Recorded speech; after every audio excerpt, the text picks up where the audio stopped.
Pessoal, estou gravando esse vídeo aí para falar um pouco da prova de integral que está se aproximando. A prova de integral ela tem 5 questões. A primeira questão vale 5 pontos e ela é uma questão de integral direta e indefinida. Direta porque não vai ter que aplicar aquelas regras de integração, essas são as integrais diretas, né? E indefinida porque não tem intervalo de integração. Vale 5 pontos. É parecida, por exemplo, com os exercícios da primeira lista de exercício ou da primeira atividade de estudo dirigido, né? Então, isso aqui serve de parâmetro para você entender o que é a primeira questão. A segunda questão, né? Segunda questão não, é uma questão de integral direta e indefinida, uma questão de integral direta e definida. Então, aqui a questão da definida aqui é porque a gente vai ter um intervalo de integração, valendo 5 pontos. Por exemplo, a quarta lista de exercício, o estudo dirigido, lá no exercício, por exemplo, 3, a letra A, C e G também são integrais diretas definidas. No estudo dirigido, os outros exercícios não são de integrais diretas e definidas. Então, esse vai ter uma questão de integral direta e definida, né? Onde você vai ter que resolver a integral usando as regras simples, né? De potência, de trigonométrica, exponencial, as regras simples, não vai precisar usar nenhuma técnica de integração, né? Vai ter uma questão de área que já vem com o gráfico, né? Então, nesse exercício, você não vai ter que montar o gráfico já vai estar pronto, é só você identificar qual é a função de cima, qual é a função de baixo, o intervalo de integração e fazer o cálculo. Por exemplo, a lista extra de áreas que eu mandei, os exercícios todos já têm o gráfico, é só montar a integral.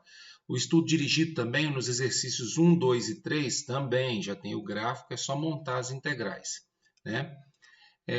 Tem um exercício de área que você vai ter que montar o gráfico, né, valendo 5 pontos. Então, vai ter lá as funções, você monta o gráfico, identifica a função de cima e a de baixo, põe o intervalo de integração.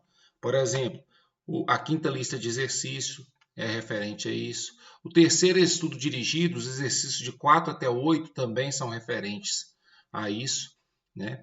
E o último exercício, o último assim, né? O quinto exercício, não necessariamente nessa ordem, é um exercício de técnicas de integrais. Então, tem 4 letras. Uma letra você tem que resolver por substituição. Está indicado lá, inclusive, qual é a técnica que você vai ter que usar. Então, uma letra é por substituição, uma letra é por integral por partes, uma letra é por frações parciais, que a gente está vendo aí, e uma de integral por substituições trigonométricas. Vale 10 pontos. Só uma observação. Esses 10 pontos eles não vão ser distribuídos igualmente nas 4, não. Eles vão ser distribuídos assim. 3 delas vão valer 3 pontos e uma delas vai valer apenas 1 ponto. Ah, professor, eu tenho que definir isso? Não, eu vou corrigir, né? Se você tiver uma que você errou tudo ou que errou mais, ela vai valer 1 ponto. As que você tirou, teve uma quantidade maior de acerto, elas vão valer 3 pontos. Então, desses 10 pontos, por exemplo, vamos supor que você acertou a substituição, então ela vale 3 pontos. Você acertou a integral por partes, então ela vale 3 pontos. Acertou a integral por substituição trigonométrica, ela vale 3 pontos. Errou a integral por frações parciais, então ela vale 1 ponto. Ou seja, vai valer 1 ponto aquela letra que você for pior, né? Aí algumas dessas são definidas, outras indefinidas, mas basicamente é isso que é a prova. Então, uma questão onde você vai ter que fazer um exercício de cada uma das técnicas de integrais, né? Uma questão de área que você vai ter que montar o gráfico, uma questão de área que já vem com o gráfico, né?